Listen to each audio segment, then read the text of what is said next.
Hey everyone, welcome back to the Made for More podcast, where we're talking about being disciples and making disciples. As always, I'm here with our authors of the book, Made for More, Dr. Kent Ingle, president of Southeastern University, Steve Saccone, organizational church leadership. If you don't know me, I'm your host for this show. I'm Michael Steiner. I'm the vice president for innovation here. And on this episode, we're going to be focusing on chapter 4, your calling and your purpose.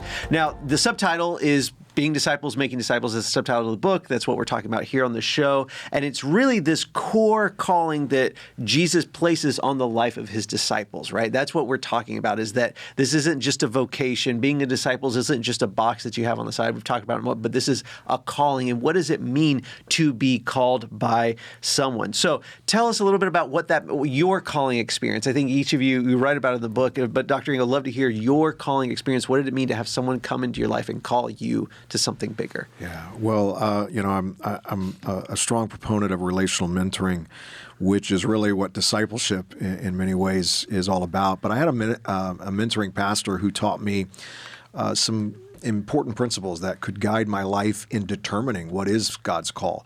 And he taught me about self-awareness. He taught me about self-management and taught me how to connect with who I am so that I could recognize the right opportunities that may come along that fit my design, the way God wired me and created. And he said, if you follow your design, if you follow your passion, your gifts, if you understand and have a strong awareness of what's going on in your life, so, experiences, all the good, the difficult, bad, spiritual, and you really, reflect on that in your life, you'll be able to determine what is that call. And that's exactly what happened with my passion for communications and getting into sports television. I have learned that as a leader, you want to be passionate about what you do and how you serve, because that's what makes the difference. And it will help and fuel the way you lead, encourage, empower people as well. So we have to put in the effort. We have to discipline ourselves. I think, as Colossians 3:23 says, tells us, whatever you do, work at it with all your heart. So work at it with an understanding of who you are as working for the Lord. And so that's always impacted me and my leadership approach to what God's doing in my life and his call. Yeah, I remember when I was in college, I had gone off to college to become a dentist. That was my pursuit. And along the way, I still remember the night in my dorm room when I gave my life to Christ, and just things had been stirring, and I had this encounter with God. And then a few weeks later, I had another stirring that was bubbling up in my heart, and it was a sense of calling, which was very new to me. It wasn't like, I had felt this or thought this or, projected this in my life. And I remember at that time I went back to a church, and I walked into the doors of the church, and it was this pastor named Marty Baker, who saw me, he knew me a little bit, and walked up to me and started a conversation. And from that moment, for many weeks and even months, he began to mentor me. And what he helped me sort out was this sort of idea of calling that I had. Yeah, it was a calling to ministry, but what he also helped me sort out is it's a calling for life. It's a calling for every follower of Christ to help other people in their spiritual journey, their life journey, to be a disciple. In this context, we talk about that. And a couple things Marty helped me with, or I learned from him, you could say, is Marty believed in me. And that's a powerful thing. When someone comes into your life, believes in you, sees you. He sat there with me over coffee and invited me to his house for dinner and asked me questions and listened and spoke into my life. But I felt this spirit that he had toward me he was for me. Mm-hmm. And I've tried to pass that on to others along the way too. He also gave me opportunities. I remember the first time I preached, he said, all right, I want you to preach on a Wednesday night. I was 19 years old and hadn't took a preaching class or nothing like that. And I'm like, really? And of course I did it. And afterward, everybody's like, you did such a great job. It's like, which I'm sure it was terrible, but there was really nice people there. But for me, I discovered a calling to ministry, but what I've learned over the years is like what you were just saying. It's like it's not really about a call to ministry in the sense of vocation. This is a call for every follower, and it doesn't mean you become a preacher, but it means that you give your life to other people, that you put your arm around one or two or three people, and you invest in them, and you believe in them, and you help them sort that out, that their life is not just about them, that their life is about others. And as you serve God, you serve others, and those go hand in hand. And I think sometimes people confuse calling with a role. Yeah. You know, your role will reflect your calling, your gifts. Your calling is really wrapped up in your identity and who you are, and how God wants to use you. And God can often change how he wants to use you. That's why it's so important to have a system of learning, discipleship, if you will, that just makes sure you understand your call, so that as role opportunities come, you'll know what to do. I mean, I've had 3 different vocational careers in my life, but they have all reflected my calling and my identity. And so I think that has to be established, and especially when you are trying to understand how God created and wired you and all of that. So it's important. Yeah, and I love it. When you think about the word calling, calling is, and I have kids now. I've got 3 girls on my own, and I'm always calling them from their room. I'm always calling them from the living room to come get dinner. I'm calling them from inside to wash up.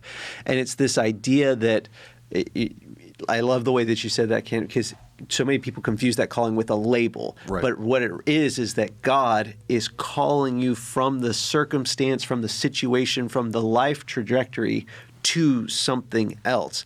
And what often happens is that happens in relationship with other people, right? It's we don't often get the audible voice from God, though that happens, but you're a mentor, different things. And what I love about how both of you do your leadership is that you have these powerful stories of people who mentored you, and you mentor others around you. You carry that around. You're helping, being that voice of God, calling other people to their calling. So tell us a little bit about your own approach to that process. As you're working with leaders and peers, how are you calling them towards that discipleship? Yeah. Well, for me, it's all about developing a relational framework, and one of the things that has worked significantly in that framework is what I call active listening. Oftentimes as leaders, we have the tendency to find a solution right away. We want to solve a problem immediately, which is great and can be beneficial in a lot of circumstances and situations, but oftentimes we'll miss underlying issues that have to be addressed. And I've found it's important to connect and get to know who you work with, building relationship, become a mentor or a peer to them. And discipleship is so much more than equipping leaders in their relationship with Jesus. It's things like praying together, crying together, laughing together. It's doing life with each other. It's about being a source of real strong relational community, but also a good sense of accountability. We want everyone to be at their best. And Proverbs 27:17 says, as iron sharpens iron, so one person sharpens another. So I think listening is huge for me. The more I take time to listen in a relationship, the more I can discover how I can come alongside and encourage and empower and support them in who they are, so that they can be the best at what God's called them to do. It's interesting, too. If you read the Gospels, Jesus asks quite a lot of questions himself. Right. So that's just kind of an interesting thing when it comes to his own method of disciple making. Disciple making can take on a lot of different forms, and different things can be effective. And I love what you said, Kent. There's unstructured kind of forms, there's more structured kind of forms, and everything in between. But one of the approaches that that was modeled for me that I've tried to also pass on is what one person that mentored me and discipled me described as, it's informal but intentional. Yeah. And so his approach often with me was, hey, why don't you come over to my house, we'll play basketball. And so we would hang out with different people, play basketball, and we're drinking Gatorades on the side and having sometimes not in a forced way, but sometimes like really substantial conversations. Right. Or some nights we'd say, hey, let's go grill out behind the backyard. And that became discipleship moments, that I still remember some of the moments, or some things that were said, or ways he challenged me or encouraged me. Or even one time, this one mentor of mine led a person to Christ right in front of about 11 other guys, and just the way he went about it was like, oh man, I want to bottle that up and take that with me. So it was informal, but it was very intentional. And then there's been other people that have been more structured in their approach and how they've discipled me, and again, how I've tried to pass on. When I was in college, there's a guy named David. He worked with Athletes in Action, and after I had become a Christian and I was on the baseball team, there at South Carolina, and I didn't know any Christians at the time. Well, there was one on the team. He was trying to walk on, and he said, "Hey, David said, I want you to start a Bible study with the baseball team." And honestly, it produced a lot of fear in me. I was like, "Are you kidding me? I'm 19 years old, a brand new Christian," but he saw leadership potential, and so I did. So I just started inviting him. He helped me invite him, and I show up. And he gave me like a piece of paper that the study was about, but he didn't really walk me through it. So it's like I show up, and we didn't know if one or two or three people were going to come. And I think 10 people came. 8 of them were not Christians. Yeah. I think 2 were Christians. Over the course of that semester, a few of them gave their life to Christ, which was pretty cool, which also gave me the framework of disciple making. We think about discipling Christians or Jesus followers, and although that's true, sometimes you end up discipling people who aren't yet Christians toward Christianity or toward Jesus ultimately. And that started to happen. One of those guys ended up playing 15 years in the MLB, and he was a verbal, vocal voice for Christ. So that was kind of cool. But that first time I led that small group, I would call it a failure, because about halfway through, David took over. Yeah. He's like, "Yeah, I'll take over the rest here," And it was me learning, but he coached me, and we had feedback afterward, and that's been a big part of it as well. And giving me that opportunity was a disciple-making, you could say, tactic or strategy that helped me. It pushed me. It got me out of my comfort zone. I learned a ton from that. And, years later now, I've led all different kinds of small groups and Bible studies, including ones with non-Christians. I've seen people come to faith. I've seen people grow. And it all really started there because of David giving me that opportunity. Yeah. So with all your experiences, tell us a little bit about some of the challenges you faced. And I think this is going to be super valuable, especially if you're listening right now and you are leading a small group or you're engaged in a kind of formal discipleship process at your church. What are some of the challenges, and how do you overcome them when it comes to discipling other people? I think one challenge when you're, let's say, with someone one-on-one, and maybe that's at coffee or lunch, or maybe that's just in a conversation on the side, we all have, let's call them self-protective mechanisms, maybe a little ego at times. And so sometimes it's hard. You see something in someone, and are they giving you permission to speak into their life or say something or not? So the challenge that I often face is how do you remain intentional but not overly pushy? And I heard a wise therapist once say, there's not growth without resistance. So if you think about working out, right, if you're trying to get big biceps, right, there has to be resistance. They call it resistance training. You push against the weight, and there's a force there, and that's how you grow the muscle. And so if you're growing spiritual muscles, or for that matter, emotional or psychological, those kind of things are all part of what make us human. There has to be some discomfort, some pain, some resistance. And so I've learned to push in a little bit, and it's a tricky dynamic, sometimes kind of a dance, and you're sensing and discerning how much is this person kind of letting me in versus not. And that can be a tricky dynamic. So that's a challenge, but I think you always want to remain intentional. And when someone is kind of saying, all right, yeah, speak to this or show me what you see. Sometimes I even just outright say, hey, permission to speak freely, or do you mind if I share something that I notice? And then I try to release the results. I try to let it go too. Like when I see something, I don't know, maybe they have a bad pattern in a relationship they're in, and I'm like, man, it's very obvious to me it's not to them. And and part of it is like you want to validate where they're at. You want to show empathy, understanding. But in the past, sometimes I've sort of only validated what they're going through, only empathize, like, yeah, I hear you, I hear your struggle, I hear your pain, and not got on the other side of it too and sort of spoke into it, So maybe one way to describe it is to say you need a balance of both tender love and tough love. And you got to know your own sort of tendency. If you lean more toward the tender side, people probably feel cared for by you, pastored by you, perhaps. That's great. But maybe your growing is, I gotta learn to say something more candid or clear or bold or whatever, and then vice versa on the other side too. Sometimes people are really candid, but they need the soft side too, and bring some tenderness and grace to it. Yeah, and that's so true. The intentionality is extremely important. How you begin to guide that relational development, and I think for me, I would add not only to the balance, but it's just time management with your relationships. How you navigate that time. I remember my first job in television sports.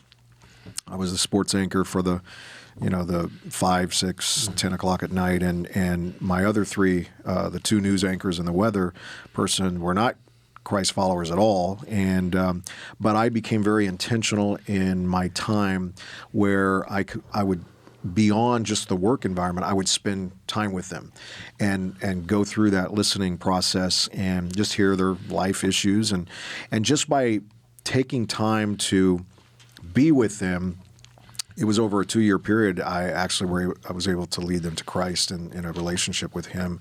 But it was because I was there. I provided that time, but also provided a sense of balance, as you said too.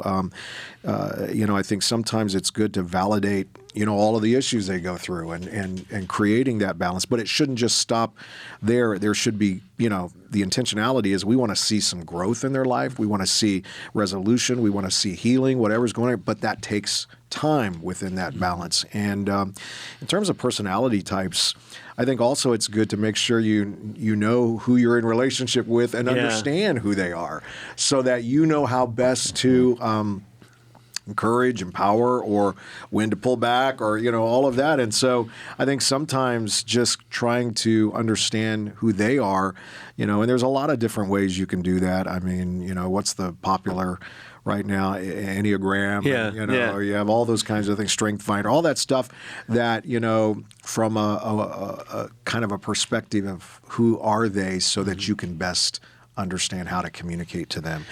Yeah. One other thought I have on that too, I have watched disciple makers over the years, and one of the things I just feel like all disciple makers do that are really good at is it's kind of to what you're saying. It's like grace, truth, and time, right? It takes all of those. It's like sort of the ingredients for growth. If you want to help somebody grow, you want to offer grace to them, you want to offer truth to them, and it takes time, right? It's like that's how absolutely. it all goes. I love it. I love this. Tell us a little bit more. What are some of the other things that people underestimate about the discipleship process, Kent? I think one of the things is underestimating the power of asking questions. Yeah.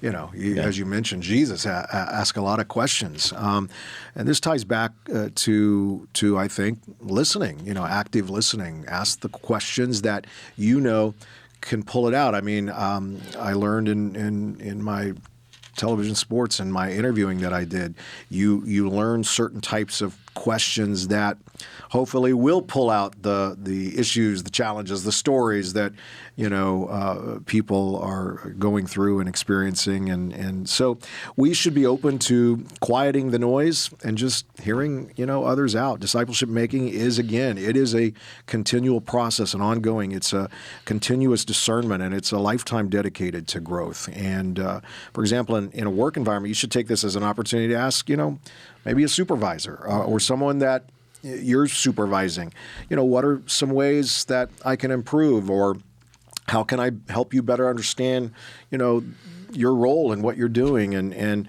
how can I better, thrive in this work environment. So I think those kinds of things, when you start asking questions, help significantly in knowing how to lead and guide that relational discipleship. It's interesting. Jesus asked 187 questions in Matthew, 129 in Luke. He asked, I think, around 60 plus in Mark. And then when he got asked 183 questions in the gospel, when he gets asked questions, guess what he responds with? More questions. 307 questions. Yeah, right? Exactly. So questions are important. And one more thing about questions, too, because I love that, Kent. It's like, I think sometimes questions have how I describe it is they have an echo to it. Yeah. So have you ever been asked a question, and it's like you got to ask a question, you answer in the moment, and then you keep thinking about it? Yeah. And really, Jesus did that. He asked people questions and at times let people walk away. We don't know for sure if they thought about it, but I know that certainly happened in my life when someone's asked me a question at times and I've thought about it. And ultimately, there's questions I've been asked that have produced growth. So you're so great at that, and I try to do that as well, to ask good questions to people that they got to think about. And that may be a way that they end up growing. Well, and I think about when Jesus died, there's that story, I forget which gospel it's in, where some of the people that asked him questions that walked away were the ones that came back and got his body and got him in the tomb, right? So they did come back full circle. We don't know what they chewed on, but I think it was Nicodemus, I think is the one that, so it speaks to that, right? Like you don't know what's going to happen, what the Holy Spirit does in their lives.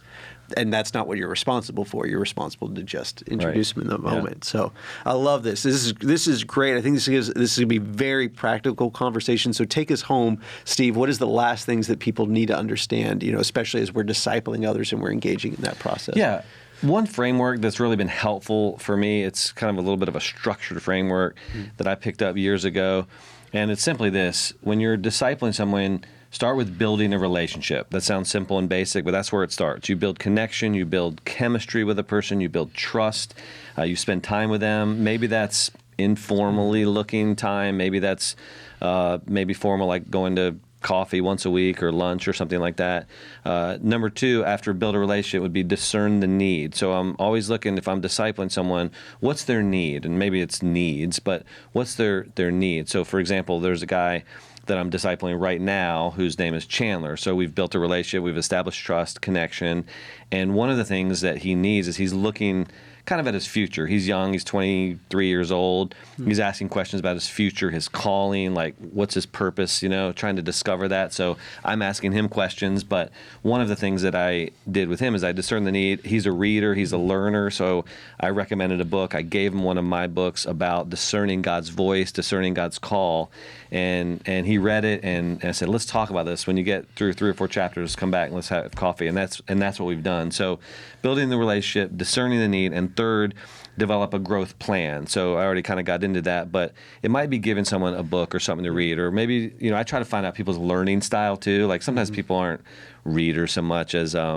want to listen to a podcast or a YouTube video, but I'll send them something to kind of absorb and listen to, and then come back and talk about it with them. Or sometimes I'll give somebody an action, right? So the growth plan is, I want you've never shared your faith with somebody. I want you to write out your story in 100 words or less, and let's go over it, and then we're going to eventually share it. So there's action items. So build a relationship, discern the need, and develop a growth plan.